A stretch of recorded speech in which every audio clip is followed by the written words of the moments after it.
భారతం కూడా రాయబడిన దివ్యస్థలం బదరీ దగ్గర ఉన్నది.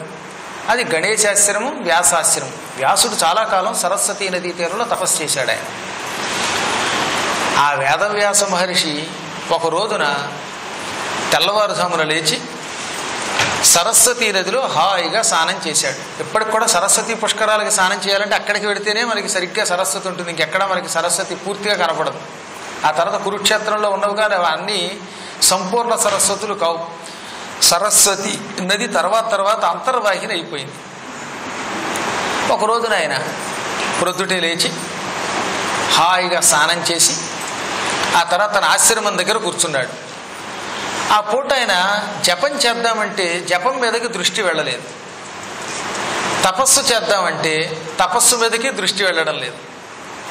ఎంత ఆలోచన చేద్దామన్నా ఎందుకు ఆయన మనస్సు ఈ ధ్యానాదుల మీదకి లగ్నం అవ్వడం లేదు.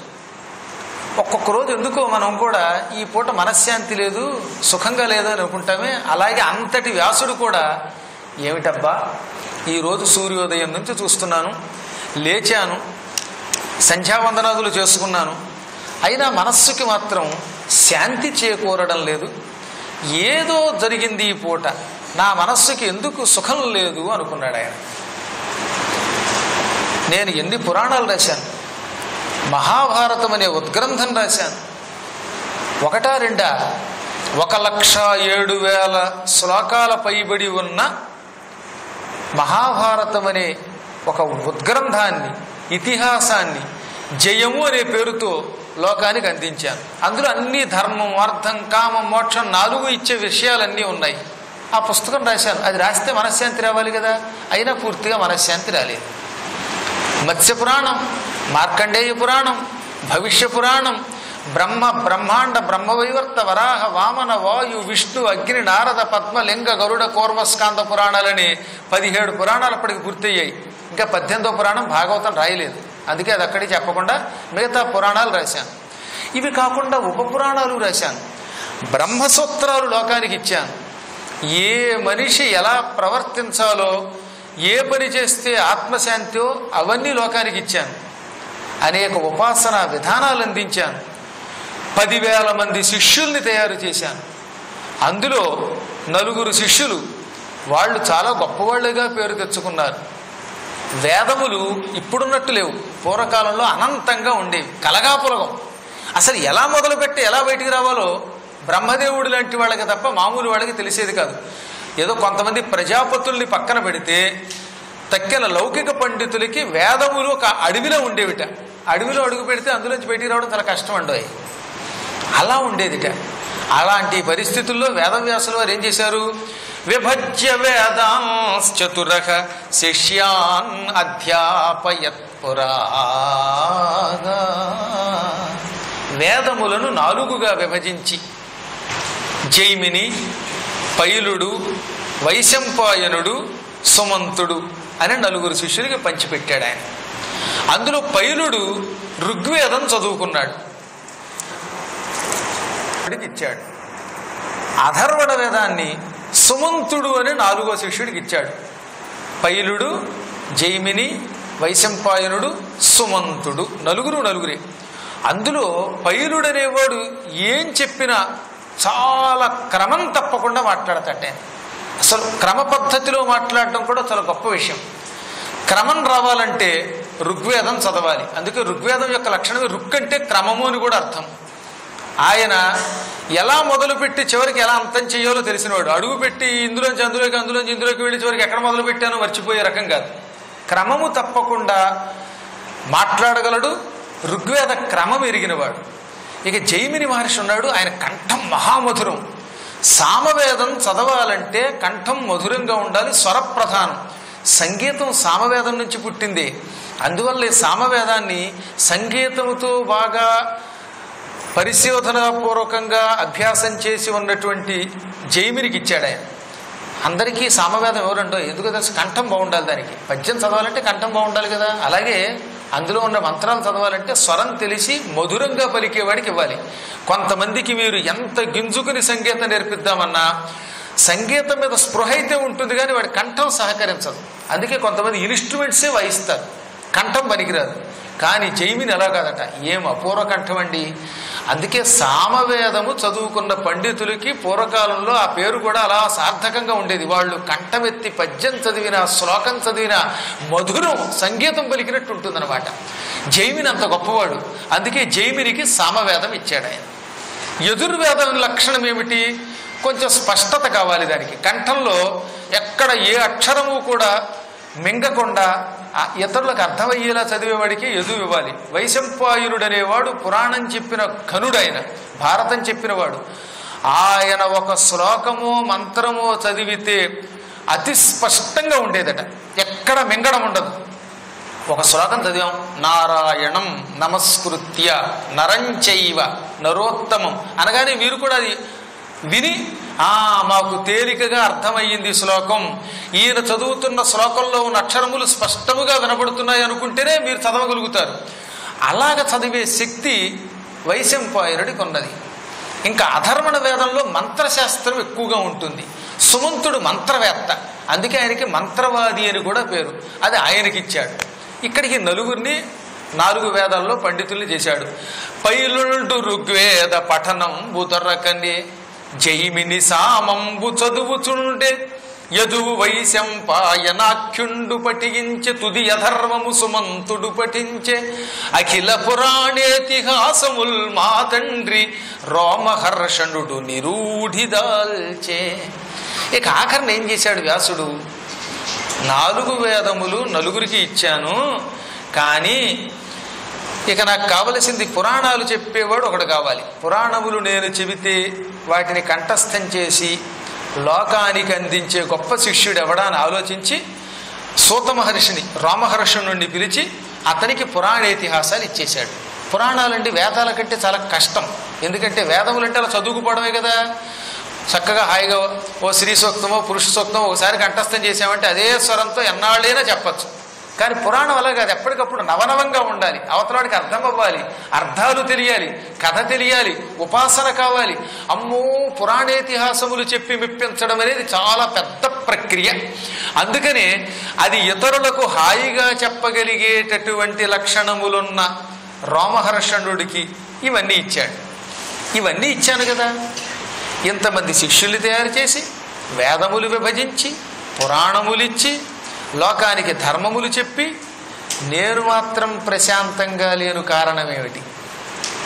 ఇక్కడ పెద్ద సమస్య ఏమిటంటే, ఏదన్నా మీకు కష్టం వస్తే గురువుగారు నన్ను అడుగుతారు అనుకోండి, నాకే కష్టం వస్తే వాడికి చెప్పుకోను. అది పెద్ద సమస్య. అశాంతిగా ఉందండి, లేక ఏదో మంత్రం ఇవ్వండి, ధనం రావడానికో ఉద్యోగం రావడానికో మంత్రం ఇవ్వండి అని మీరు అడిగితే మంత్రం ఇచ్చే గురువు గారికే కష్టం వస్తే ఆయన కష్టం ఎవరు తీరుస్తారు? అందరికీ వైద్యం చేసే డాక్టర్ గారికి రోగం వచ్చిపోయాట. అలా ఉంది పరిస్థితిని.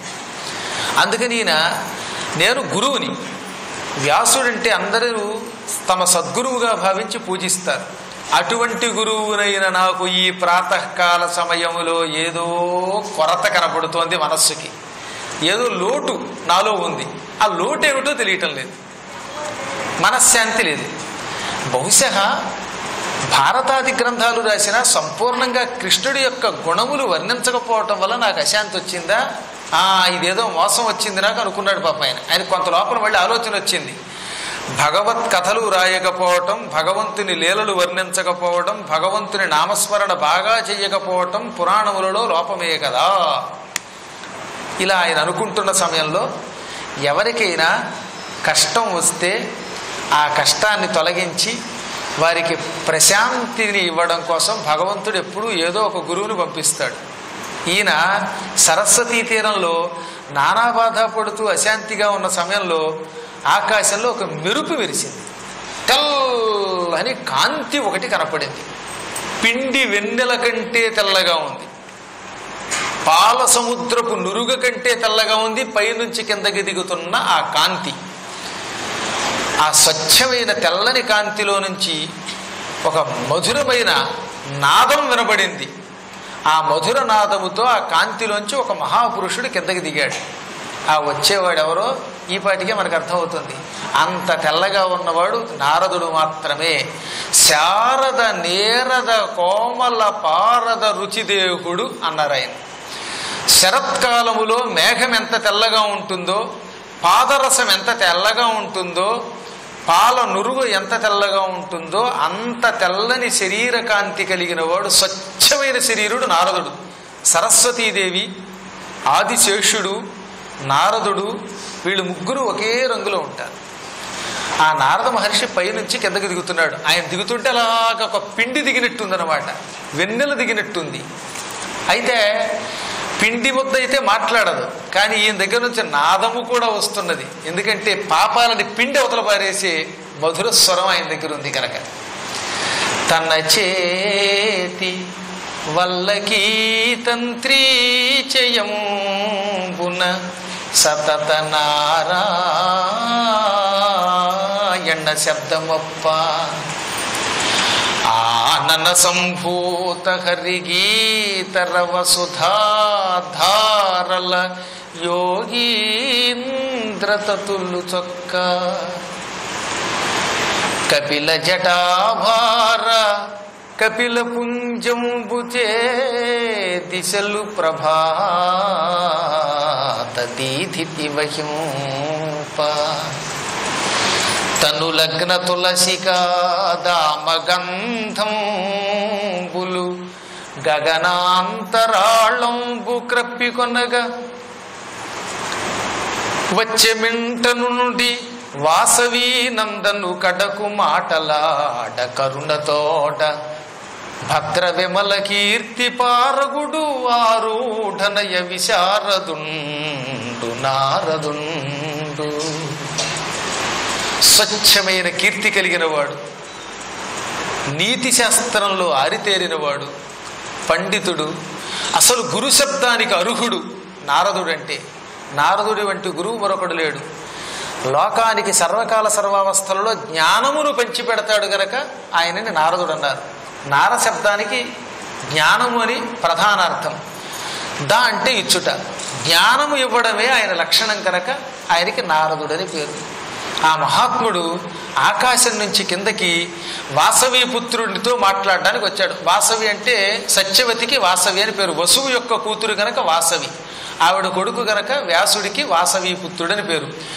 వ్యాసునితో మాట్లాడడం కోసం, ఆయనకున్న మనశ్శాంతిని మళ్ళీ తిరిగి ఇవ్వడం కోసం, పోయిన శాంతిని ఇవ్వడానికి, అశాంతి తొలగించడానికి జ్ఞాని నారదుడు పైనుంచి కిందకి దిగాడు. ఆ దిగుతూ ఉంటే ఎలా ఉన్నది అది? ఆయన చేతిలో మహతి అని ఒక వీణ ఉంటుంది. ఆ మహతి అనే వీణ ఎప్పుడు ఆయన మోయిస్తూ ఉంటాడు. ఒక్కొక్కసారి ఆయన మోయించక్కర్లేదట, ఆయన అలా చేత్తో తాకకుండానే ఆ వీణ తనయంత తాను టింగ్ టింగ్ అని మోగుతుంది. అందుకే తమయంత తాము శృతులు మోసిడి వీణ అంటారు భాగవతంలో. సాధారణంగా వీణ ఎప్పుడు మోగుతుంది? మనం వీళ్లతో అలా మీటితే, గోటితో మీటకుండా కూడా తనంత తాను మోగే శక్తి కలిగినటువంటి వీణ. అటువంటి వీణని ఇప్పుడు మాత్రం అలా మీటుకుంటూ కిందకి దిగుతున్నాడు ఆయన. అందులోంచి ఏం మీటుతున్నాడు పోని? ఏదో టింగ్ టింగ్ సరిగమ పదనిసా కాదట. ఓం నమో నారాయణాయ అనే అష్టాక్షరీ మంత్రమే వస్తున్నది. అందుకే సతత నారాయణ శబ్దమప్ప. వీణ వాయిస్తూ ఉంటే అందులోంచి శబ్దం ఎలా వస్తుంది? ఓం నమో నారాయణాయ, ఓం నమో నారాయణాయ అనే అష్టాక్షరీ మంత్రం మధురముగా వస్తున్నది. మీరు చూసారో లేదో, కొంతమంది పాడకుండా సంగీతం ద్వారా పాట ఏమిటో తెలిసేలా చేస్తారు. ఆ సంగీతం వింటే ఈ పాట ఇదండి అని చెప్పగలుగుతున్నావు లేదా? అలాగే ఈయన పైకి నోటితో అనకుండానే ఈ వీణ ద్వారా నారాయణ శబ్దాన్ని ఉచ్చరింపజేస్తున్నాడు అన్నమాట. అలా నారాయణ శబ్దాన్ని పలికిస్తూ మీటుతూ కిందకి దిగాడు ఆయన. ఇంకా నోరు విప్పితే పాటలు పాడితే ఎలా ఉంటాయి? వీణ వాయిస్తే నారాయణ, నోట్లోంచి వస్తున్నాయంటే నోట్లోంచి హరి కథలే. ఎప్పుడు చూసినా కృష్ణ ఈ లీలలు చేసావు, ఆ లీలలు చేసావు, మత్స్యావతారం ఎత్తావు, కూరమావతారం ఎత్తావు అని దశావతారాలు ప్రధానంగా పాడతాడు ఆయన. ఆయన నోటి వెంబడి శ్రీకృష్ణుని అవతారములు తప్ప మరొకటి రావు. మహాత్ములు ఎప్పుడూ కూడా పాటలు పాడతారు. ఆ పాటలు ఎటువంటి పాటలు? హరి యొక్క అవతారములు, భక్తుల యొక్క చరిత్రే పాడతారు. అందుకే ఆనన సంభూత హరిగీతరవ సుధాధారల యోగీంద్ర తతులు చొక్క అన్నారు. శ్రీకృష్ణుడి యొక్క లీలలు ఆయన పాట కింద పాడుతున్నాడు. పాడుతూ ఉంటే ఆ పాట ఎలా ఉంది? అమృతంలో ఉంది. ఆయన నోటి నుంచి గానామృతం బయటకు వచ్చింది. ఆ అమృతం తాగారు ఇలాంటి యోగులు. ఆ యోగులు పరవశించిపోయి అబ్బా అబ్బా ఆ అమృతం కంటే ఈ అమృతమే బాగుంది, ఆ అమృతం తాగితే కేవలం జరామరణాలు లేకుండా కలియుగాంతం వరకు స్వర్గంలో సుఖాలు అనుభవిస్తాం, కానీ ఈ గానామృతం హరికథామృతం తాగితే శాశ్వతమైన వైకుంఠం కైవల్యం వస్తుందని పరవశించిపోయి కళ్ళ వెంబడి ఆనంద బాష్పాలు కారుస్తూ ఊగిపోతున్నారట. యోగులు ఊగరు, కానీ వాళ్ళు కూడా ఊగిపోయేంత మధురమైన గానం అన్నారు. జయ జగదీశ హరి అని ఆయన పాడుతూ ఉంటే ఆ హరికథామృతానికి యోగులు చొక్కారు అన్నారు. చొక్కడం అంటే ఏమిటో తెలుసా? సాధారణంగా వాడం. బాగా మైకం వచ్చినప్పుడు ఆనందంతో అలా ఊగిపోతే దానికి చొక్కుట అని పేరు అనమాట. ఆ కథ, ఆ పాట అంత మధురమై వారి మనస్సుల్ని ఆకట్టుకుని వారు స్పృహ తప్పిపోతున్నారేమో అనిపించేలా చేస్తున్నదా ఆ మాధుర్యం. ఇక ఆయనేమో తెల్లనివాడు. తల వెంట్రుకలు ఎలా ఉంటాయి? నల్లగా ఉంటాయి. ఆ నల్లని వెంట్రుకలు నూనె లేకపోవటం వల్ల కొన్ని వెంట్రుకలు ఎర్రగా చిగుళ్లలో మారిపోయాయి. కొన్ని తల వెంట్రుకలేమో నల్లగా ఉన్నాయి, అందులో నుంచి కొన్ని ఏమో బయటకు వచ్చి రోజు నూనె అయిపోతే కొంతకాలానికి ఏమవుతుందంటే తల వెంట్రుకలు ఒక రకమైన ఎరుపు వస్తాయి. మహాత్ములైన ఋషులు అడవులలో తపస్సు చేయటం వల్ల తైల సంస్కారాదులు ఉండవు గనక ఆ వెంట్రుకలు రాగి రంగులోకి వస్తాయన్నమాట. ఆ రాగి రంగులో ఉన్న వెంట్రుకలు ఎలా ఉన్నాయో చూడడానికి ఈయన మోక్షమిచ్చే చెట్టుకి పుట్టిన చిగుళ్ళు వలె ఉన్నాయట. మోక్షద్రుపల్లవ శంఖచేయ అంటారు ముక్కుతెమ్మన గారు. అనగా చెట్టుకి అప్పుడే పుట్టిన చిగుళ్ళు చూశారు కదా, చిగుళ్ళు ఎలా ఉంటాయి? ఎర్రగా రాగి రంగులో ఉంటాయి. మోక్ష వృక్షం, ఆ వృక్షానికి పుట్టిన పల్లవములు చివుళ్ల వలె ఉన్నాయి. అలా ఆయన ఆ జటాభారంతో కిందకి దిగాడు. మెడ నిండా తులసిమాలలు వేసుకున్నాడు. ఆ తులసిమాలలో కొన్నేమో తెలుపు, కొన్ని నలుపు, కొన్ని ఒక రకమైన ఆకుపచ్చ, కొన్ని పసుపు పచ్చ, రకరకాల తులసులు ఉన్నాయి. తులసుల్లో కూడా 108 తులసి దళాలు ఉన్నాయి అని మనకి బ్రహ్మవైవర్త పురాణం ద్వారా తెలుస్తోంది. ఆ తులసి దళాలు కూడా స్వర్గలోకంలో ఉన్న తులసి అయితే మరింత ఘుమఘుమ ఉంటాయి. అసలు మనకంటే ఉత్తర భారత్లో ఉన్న తులసి మొక్కల దగ్గర ఎక్కువ సువాసన ఉంటుంది. అందులో బదరీవనం దగ్గర ఉన్న తులసి మొక్కలు కొన్నింటిని చూశాను నేను. ఏమి సువాసన అండి, ఘుమఘుమఘుమలాడిపోతుంది అనమాట. ముక్కులకి ఆ తులసి దళముల నుంచి వచ్చే వాసన తగిలితే మనిషికి జీవితంలో ఆస్తమా రోగం ఉండదు. శ్లేష్మం దానంతా అదే తెగిపోతుంది. మీరు ఇప్పుడు కూడా వీలుంటే ఎప్పుడైనా బదరీ వెళ్ళినప్పుడు అక్కడ ఎత్తుగా కొండ మీద ఆంజనేయ స్వామి ఉంటాడు, ఆ పైకి ఎక్కండి. అక్కడ కొన్ని తులసి మొక్కలు ఉన్నాయి. ఆ మొక్కలు గాలి పీల్చండి, వాసన పీల్చండి. హచ్చి అని ఒక చిన్న శబ్దంతో శ్లేష్మం దిగిపోతుంది. మళ్ళీ మనకి ఏ మంచు ఏమి చేయదు అక్కడ ఉన్నంతకాలం. అంత ఆరోగ్యం ఇచ్చే తులసి ఎక్కడుందండి? రోజు తులసీదళం అందుకే నోట్లో పోసుకునేవారు పూర్వం. ప్రాణం పోయే ముందు తులసీ తీర్థం పోస్తే ఆ శ్లేష్మం తిగి వాడికి ఏమైనా మళ్ళీ స్పృహ వస్తుందని ఉద్దేశం ఒకటిని. తులసి కంఠంలో ఉన్నవాడు మాత్రం నరకమునకు పోడు. కాశీఖండంలో ఉందది. ఇన్ని కారణముల చేత తులసి రసం నోట్లో పోస్తారు. ఆ తులసి దళాలని మాలగా గుచ్చి నారదుడు మెడలో వేసుకొస్తూ ఉంటే ఆ సువాసన దిక్కుల చివరి వరకు వ్యాపించిందట. తనులగ్న తులసికా దామ గంధంబులు గగనాంతరాళంబు గప్పి కొనగా ఆకాశమంతా ఆ తులసి యొక్క పరిమళం వ్యాపించింది. ఇన్ని రకాలుగా తన సువాసనతో, గానామృతంతో, వీణానాదముతో, జడలతో, శరీర కాంతితో ఆ ప్రాంతాన్నంతా పవిత్రం చేసుకుంటూ దిగాడు. అంటే మహాత్ములు దిగితే దాని వెనకాతల ఎంత ఆహ్లాదకర వాతావరణం ఉంటుంది. ఆయన రావడంతో సంభ్రమముతో, ఆశ్చర్యంతో, భక్తితో చకితుడై లేచి నిలబడి వ్యాసుడు ఆయనకు ఆసనం ఇచ్చాడు. ముందెప్పుడు రాగానే ఆసనం మీద కూర్చోబెట్టాలి. ఆ తర్వాత కాళ్ళు కడిగాడు, ఆ నీళ్లు నెత్తి మీద చల్లుకున్నాడు. మహాత్మా నీ పాదోదకం గంగా అని శిరస్సును చల్లుకున్నాడు.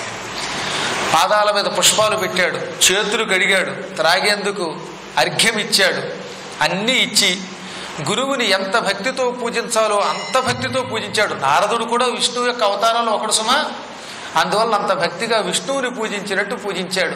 అసలు నిజం చెప్పాలంటే భగవంతుణ్ణి పూజించడం కంటే భగవద్భక్తుణ్ణి, ఒక భాగవతుణ్ణి పూజిస్తే ఆయన చాలా సంతోషిస్తాడు. కృష్ణుడు కుచేలుని పూజించలేదు. అలాగే ఇవాళ వేదవ్యాసుల వారు మహాత్ముడిని, నారదుణ్ణి, గురువుని భక్తితో పూజించాడు. ఆ తర్వాత ఆయన అనుజ్ఞ తీసుకుని ఎదురుగుండా కూర్చున్నాడు. నారదుడు మెల్లిగా వీణ మీటుకుంటూ ఏమీ ఎరగనట్లుగా, అన్నీ ఎరిగి కూడా ఏమి ఎరగనట్టుంటారు మహాత్ములు, మెల్లిగా అడిగట, వ్యాస నా ఎదురుగుండానే కూర్చున్నావు, అయినా నీ మనస్సులో లేనట్టు అనిపిస్తున్నది. ఒక్కొక్కప్పుడు ఎదురుగుండా కూర్చున్నవాడు అన్యమనస్కంగా ఉన్నట్టు మనకు అర్థమవుతున్నవాడు. అంటే మన దగ్గరే ఉంటాడు, మనతో మాట్లాడుతూనే ఉంటాడు, వాడి మనస్సు ఎక్కడ ఉండదు. అది నారదునికి తెలియదా?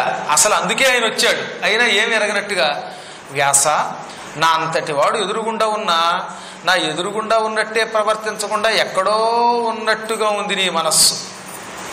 ఏదో అశాంతి కనపడుతోంది, ముఖం చూస్తే తెలుస్తోంది నీకు కొంచెం బాధ ఉన్నట్లుగా. మనస్సుకి శాంతి లేకపోతే ముఖంలో అశాంతి చూచేవారికి తెలిసిపోతుంది. నీలాంటి పండితుడు భారతం అనే ఇతిహాసం రాసిన వాడేమిటి, ఇలా అశాంతిగా ఉండడం ఏమిటి? ఇది చాలా చిత్రంగా ఉంది. నువ్వు సామాన్యుడివా? ధాతవు భారత శృతి విధాతవు వేద పదార్థ జాల విజ్ఞాతవు కామ ముఖ్య రిపు షట్క విజేతవు యోగి ముఖ్య నిర్ణేతవు. నువ్వు సామాన్యుడివా? సాక్షాత్తు బ్రహ్మస్వరూపుడివి, బ్రహ్మవంశంలో పుట్టినవాడివి. నీకు బ్రహ్మకి చాలా తేడా ఉన్నది. బ్రహ్మగారు వేదములను పట్టుకుంటాడు, ఆయన సృష్టించలేదు. కానీ నువ్వు భారతం అనే వేదాన్ని లోకానికి అందించిన గొప్ప ధాతవి. ఒక విధంగా చెప్పాలంటే భారతం పంచమ వేదం. ఈ వేదాన్ని ఎవరు రాయగలరు? నువ్వు ఒక్కడివే రాసావు. అందుకే భారత శృతి విధాతవు, భారతం అనే వేదమును అందించిన నూతన బ్రహ్మవి. పైగా కలగా పులగంగా ఉన్న వేదములను 4గా విభజించి ఋగ్వేదం, యజుర్వేదం, సామవేదం, అధర్వణ వేదం అనే పేర్లు పెట్టి వాటిని శిష్యులకి ప్రపంచంలో పంచిపెట్టి తద్వారా వేద జ్ఞానాన్ని లోకంలో ప్రచారం చేసిన వాడివి. వేదములు విభజించడం కష్టం కాదు, భారతం రాయడము కష్టము కాదు. కానీ కామాన్ని జయించడం చాలా కష్టం. ఒక్క కామమే కాదు, 6 శత్రువులు జయించడం అంటే ఇంకా కష్టం. కానీ నీవో కామ ముఖ్య రిపు షట్క విజేతవు, అరిషడ్వర్గాన్ని జయించావు. ఒకదాన్ని మించినవి ఒకటైన కామ క్రోధ లోభ మోహ మద వాత్సర్యాలని 6ంటిని అదుపులో పెట్టావు. ఆపై నీవు ధర్మ నిర్ణేతవు, ధర్మాన్ని నిర్ణయించిన వాడివి. మామూలు ధర్మములు కాదు, ముఖ్య ధర్మ నిర్ణేతవు. మానవుడు పుట్టిన దగ్గర నుంచి చచ్చిపోయేదాకా ఏ వయస్సులో ఏమి చెయ్యాలి, ఏ తీర్థయాత్రల్లో ఏమి చెయ్యాలి, ఎక్కడ కూర్చుంటే ఎలా ప్రవర్తించాలో ఇవన్నీ వ్యాసుడు చెప్పాడు. ఉదాహరణకి ఇక్కడ పురాణం దగ్గర కూర్చున్నారు అనుకోండి, ఆ పురాణం దగ్గర కూర్చున్నంతసేపు మాట వరసకి కూడా పురాణ కథకి ఇంత భంగం కలిగించకూడదు. మధ్య మధ్యలో కొయ్యి అని ఫోన్ శబ్దం వచ్చిందంటే ఆ పాపం మీదే. చెప్పండి, నేను చెప్పలా. మీరు దేవీ భాగవతంలో ప్రథమ స్కంధంలో కథాచ్ఛేద అని ఉందా లేదా? నిద్రాభంగ కథాచ్ఛేద దంపత్యో ప్రీతిభేదనం శిశుమాతృ విభేదస్య బ్రహ్మహత్య సమం స్మృతం. ఎవడన్నా నిద్రపోతుంటే లేపితే బ్రహ్మహత్యా పాపం, కథ జరుగుతూ ఉంటే మధ్యలో డిస్టర్బెన్స్ కలగజేస్తే అది బ్రహ్మహత్యా పాపం, భార్యాభర్తల మధ్యలో తగాదా పెడితే అది బ్రహ్మహత్యా పాపం, తల్లిని బిడ్డని వేరు చేసేస్తే తల్లి చేతిలోంచి పిల్లని ఎత్తుకుపోతే ఆ పిల్లవాడిని అమ్మేసుకుంటే అది బ్రహ్మహత్యా పాపం. ఇలాంటివి చేయకూడదనే ధర్మములు ఆయనే చెప్పాడు. పురాణములలో ఎలా ఉండాలి, బయటికెడితే ఎలా ఉండాలి, ఇవన్నీ వ్యాసుల వారు నిరంతరం చెప్పారు. ఎంతెందుకు నిద్రపోయే ముందు తప్పక కాళ్ళు చేతులు కడుక్కుని కొంచెం నీళ్లు ఆచమనం చేసి తూర్పు దిక్కుకి కానీ లేక దక్షిణం దిక్కుకేసి కానీ తల పెట్టుకుని నిద్రపోండి. నిద్రపోయే ముందు 3 సార్లు శివ శివ శివ నారాయణ నారాయణ నారాయణ అనండి. అందుకే మీకు మహాత్ములైన జగద్గురువులు ఇతి నారాయణ స్మృతం అని ఆ నారాయణుడి పేరు మీదుగా ఉత్తరం ముగిస్తారు. ఎందుకని అంటే ఈ వంకతో అయినా మీకు నారాయణ స్మరణ నేర్పుదామని. నిద్రపోయే ముందు స్వయంగా వేదవ్యాసులు వారు చెప్పిన మాట ఏమిటో తెలుసా? ఎవరైనా కాళ్ళు కడుక్కోండి, చేతులు కడుక్కోండి, 3 మార్లు నీళ్లు లోపలికి నారాయణ స్మరణ పూర్వకంగా పుచ్చుకోండి. నిద్రపోయే ముందు శివ శివ శివ నారాయణ నారాయణ నారాయణ అని పడుకోండి. ఆ నిద్ర పవిత్ర నిద్ర. ఒకవేళ నిద్రలో మరణం వస్తే అటువంటి వాడు ఈ స్మరణ వల్ల, ఆచమనం వల్ల, చేతులు కాళ్ళు కడుక్కోవడం వల్ల యమదర్శనం చేసుకోడు. వాడికి తప్పక స్వర్గం వంటి ఉత్తమ లోకాలు వస్తాయి. ఇంత గొప్ప ధర్మాలు ఎవరు చెబుతారు? ఈ ధర్మములన్నీ చెప్పావు నువ్వు. అందుకే ధర్మ ముఖ్య నిర్ణేతవును, యోగి నేతవు, యోగులకి నాయకుడివి, వినీతుడవు. ఇన్ని ఉన్నవాడికి వినయం ఉండదు. కానీ వేదవ్యాసుడు ఎంత పండితుడైనా 2 చేతులు జోడించి వినయంగా వచ్చిన గురువు గారికి దండం పెట్టాడు. 4 రోజులు చదువుకుంటే 5వ రోజు తల మీదకి కళ్ళు వెళ్ళిపోవడంలో చాలా మందిని చూస్తున్నాంగా. గట్టిగా మీరు 4 సార్లు పౌరాణికుడిని పొగిడితే 5వ రోజు నుంచి ఇతర పౌరాణికుల మీద వాడు చెప్పింది తప్పని వీడు టీవీలో ఎందుకు ఎగురుతాడు అంటే ఈ అహంకారం, దురహంకారం. ఇది ఒక మహాత్ముడు ఒక ప్రచారం చేస్తున్నాడు అనుకుందాం, నీకు నచ్చకపోతే మానేయి, ఆయనది తప్పు అంటూ నీవు ఒప్పు చెప్పాలి కానీ ఇతరుల తప్పు నీకెందుకండి. ఇప్పుడు పుష్కరంలో స్నానం చెయ్యన్నాం, స్నానం చేయడానికి వీల్లేదంటే అంటే నీకు పురాణాలన్నీ స్నానం చేయొద్దని చెప్పాయా, చేయమని చెప్పాయా? నీవు పురాణము చెబుతున్నప్పుడు పురాణములు ఏ పురాణములైనా నదీ స్నానం చెయ్యి చెయ్యి చెయ్యి అంటున్నాయా లేదా? అప్పుడు ఆ నదీ స్నానం చెయ్యొద్దన్నావంటే, స్నానం చేస్తే పుణ్యం రాదంటే నువ్వు నాస్తికుడివి అని శాస్త్రం చెబుతున్నది, నేను చెప్పలా. ఇలాంటి ధర్మములు కొంచెం తెలిసి దాన్ని వినయముతో లోకానికి చెప్పడం చాలా కష్టం. వ్యాసుడు చాలా వినయంగా ఉంటాడండి. పెద్దలు కనబడితే పెద్దల్ని ఎప్పుడూ తిట్టాడు. నేను చూస్తున్నాను కదా చాలా మందిని. కొంతమంది పెద్దలు ఏమండి వాళ్ళ దగ్గర ఏమైనా గొప్ప ప్రమాణం ఉందేమో, నా దగ్గర లేదేమో, వాళ్ళకు నమస్కారం అంటున్నారంటే అది వినయం, అది వ్యాసుడి లక్షణం. మేము గనక వినయం లేకుండా మీరు పాపాత్ములని ఇతరుల మీద ధ్వజం ఎత్తి వాళ్ళని తిట్టడం మొదలు పెడితే దానివల్ల వాళ్ళు వెంటనే రాదు కానీ ఎప్పుడో ఒకప్పుడు ఆ పాపం అనుభవించక తప్పదు. కాబట్టి వీలున్నంత వరకు ధర్మ ప్రచారం చేసే వాళ్ళందరికీ ఒకటే చెబుతున్నాను, అందరం కలిసి భక్తితో ధర్మ ప్రచారం తీయాలి తప్ప ధర్మ ప్రచారాన్ని అధర్మ ప్రచారంతో అడ్డుకోకూడదు, అది మహాపాపం. అలా చేస్తే వాడు అవినీతుడు. కానీ వ్యాసుడు అలాంటి వాడు కదా కనుకే వినయవంతుడు కనుకే వినీతుడవు అన్నారు. అసలు అంత గొప్ప గొప్ప పాత్ర మరి ఎక్కడా లేదు. వ్యాసుడు అంతటి వినయవంతుడు లేడట. అంత పాండిత్యం ఎవరి దగ్గర ఉంది? వ్యాసుడు రాసింది చెప్పడానికి మాకు యుగములు సరిపోవడంలా. ఇవాళ 40 రోజులు అంటున్నారు. ఈ మీడియా లేని రోజుల్లో ఒకప్పుడు ఏలూరులో 128 రోజులు చెప్పారు ఇదే భాగవతం. 128 రోజులు. 108 రోజులని పాంపులెట్ వేయమంటే నా శిష్యుడు పొరపాటు 128 అని వేశాడు. వేసినందుకు చెప్పాల్సి వచ్చింది. 128 రోజులు చెప్తే చివరి రోజున 12వ స్కంధం అవ్వలేదు నాకు. రోజు 2 గంటల చొప్పున 128 రోజులు చెబితే అవ్వలేదంటే ఇక భాగవతం ఏమవుతుందండి? అటువంటి భాగవతము మీకు చెప్తే ఆశ్చర్యం కలుగుతుంది. ఒకసారి చూడండి, వెళ్ళి ఏలూరులో వేణుగోపాలస్వామి గుడి అని ఉంది, తూర్పు వీధిలో సంతాన వేణుగోపాలస్వామి గుడి. 1999లో అప్పుడు నేను పురాణం మొదలుపెట్టా. ఆ పురాణం మొదలుపెట్టినప్పుడు పెద్ద తుఫాన్ వచ్చి ఆ గుడి ఎక్కడో లోకంలో అధపాతాళంలో ఉండేది. గుడి మునిగిపోయింది. ఆ దెబ్బతో పురాణం ఆగిపోతుందని ఆ గుడిని మళ్ళీ ఉద్ధరించి ఏకంగా పైకి తీసుకొచ్చి వాళ్ళు అద్భుతంగా కట్టారు ఆ గుడిని. అప్పుడు 128 డేస్ విడిచిపెట్టకుండా చెప్పాం. చెబితే భాగవతం ఇంకా పూర్తవలేదు. ఎందుకంటే భాగవతం సంపూర్ణంగా తెలిసి చెప్పడం అంటే చాలా కష్టం, అన్ని విశేషాలు ఉంటాయి.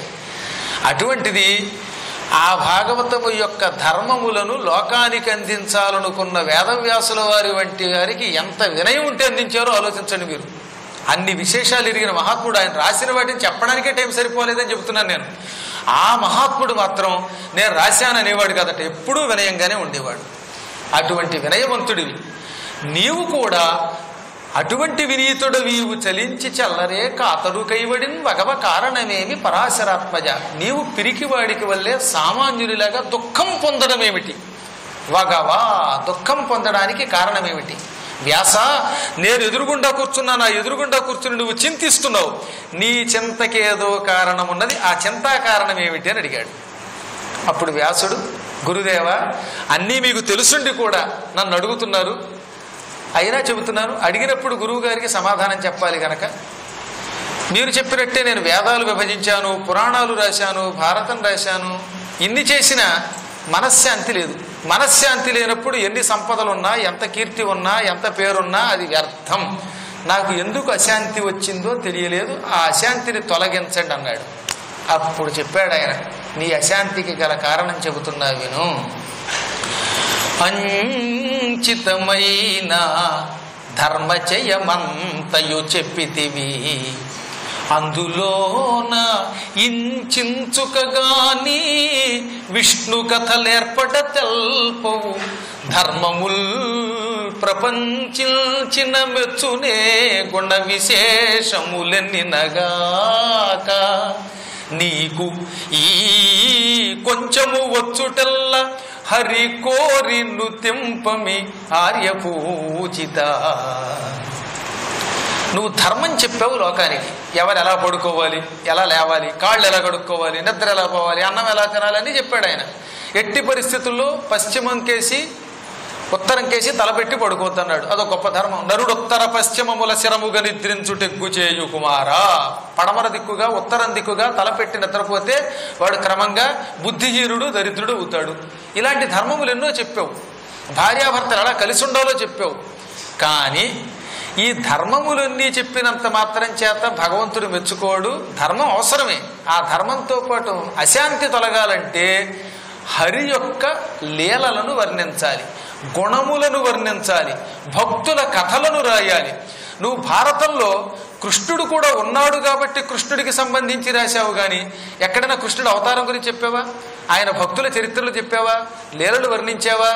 ధర్మములు ఎన్ని ప్రపంచించినా తన లీలలు రాయకపోతే, తన భక్తుల యొక్క కథలు రాయకపోతే పరమాత్ముడు సంపూర్ణంగా అనుగ్రహించడు.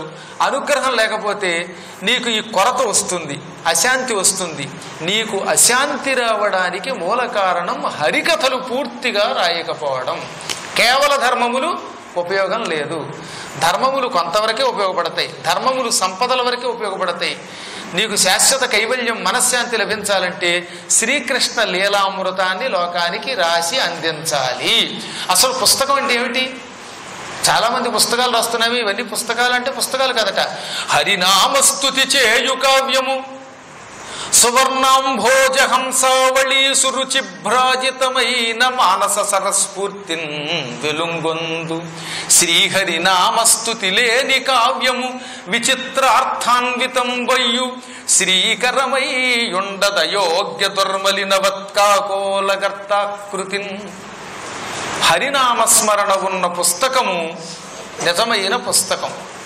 కైలాస పర్వతంలో మానసము అని పేరు కలిగిన ఒక సరోవరం ఉంది కదా. ఈ మానస సరోవరంలో బంగారపు తామర పువ్వులు ఉంటాయి. బంగారపు రంగులో ఉన్న తామర పువ్వులు. ఈ తామర పువ్వుల మీద చేరి హంసలు చక్కగా కిలకిలారావాలు చేస్తూ ఆ తూడులు తింటాయి. హంసలతో, తామర పువ్వులతో, స్వచ్ఛమైన నీటితో ఉండే మానస సరోవరం ఎటువంటిదో శ్రీ మహావిష్ణువు యొక్క లీలలున్న పుస్తకం అటువంటిది. ఇప్పుడు భాగవతం అనే దాంట్లో శ్రీకృష్ణ లీలలు ఉన్నాయి కదా, హరి యొక్క అవతారాలు ఉన్నాయి కదా.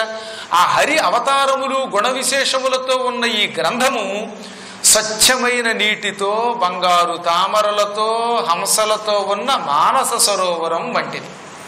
అదే హరిస్మరణ లేదనుకుందాం. అప్పుడు ఆ పుస్తకము చాలా డిటెక్టివ్ కథలు ఉంటాయి.